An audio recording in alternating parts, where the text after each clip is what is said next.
কিছু মনে করো না তুমি অভি, আমার চোখে দেখা অতনুদা হচ্ছে একজন বেস্ট হাজবেন্ড, আর আমার চোখে দেখা সব থেকে খারাপ হাজবেন্ড হচ্ছে তুমি, আমার স্বামী। অভি, তোমার মনে হয় না যে অতনুদা একজন খুব ভালো স্বামী আর তুমি একজন খুব খারাপ স্বামী? এগুলো তুমি কি বলছো?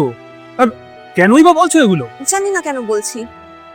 তুমি জানো অতনুদার মেয়ে কি ভালো শিক্ষা দীক্ষা পেয়েছে? আমার সাথে যখনই কলোনিতে হোক, বাজারে, রাস্তাঘাটে যেখানে দেখা হোক, সব সময় নমস্কার করে তারপরে কথা বলে, জানো? আর তুমি আমাদের মেয়েটাকে দেখো, সব সময় দুষ্টুমি করেই যাচ্ছে, কোনো ম্যানার্স শিখছে না। ওকে আমি কিছু শেখাতে গেলে উল্টে আমার সাথে খারাপ ব্যবহার করছে। রাস্তাঘাটে কারোর সাথে বড়দেরকে কোনো মেনে কথা বলছে না। তুমি জানো ও কোথা থেকে শিখছে এসব? জানো, আমাদেরকে দেখে ও শিখছে। যখন আমাদের মধ্যে কোনো কথা কাটাকাটি হয়, কোনো অশান্তি হয়, বা তুমি আমার সাথে যখন এই ধরনের বিহেভিয়ার করে করো, ও ওগুলোকে ভালো মতন দেখে, ওগুলোকে নোট করে, আর ঠিক সেই রকম ব্যবহারই ও আমার সাথে করে বা বাইরে বেরোলে অন্য কারোর সাথে করে।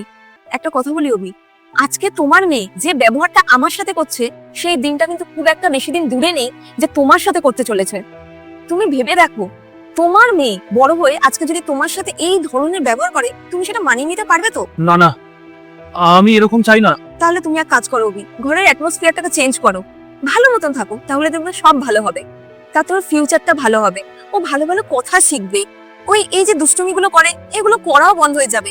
তুমি আমায় কদর করো বা না করো, সম্মান করো বা না করো, অন্তত মেয়ের সামনে একটু সম্মান করো, তা তোর ফিউচারটা ভালো হয়ে যাবে।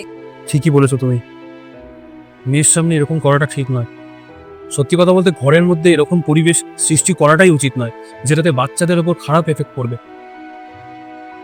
চেষ্টা করবো না, মানে আমি এখন থেকে এটাই করব যে ঘরের মধ্যে আমার দ্বারা এরকম কিছু ভুল না হোক যেটা বাচ্চাটার উপর খারাপ এফেক্ট পড়ে।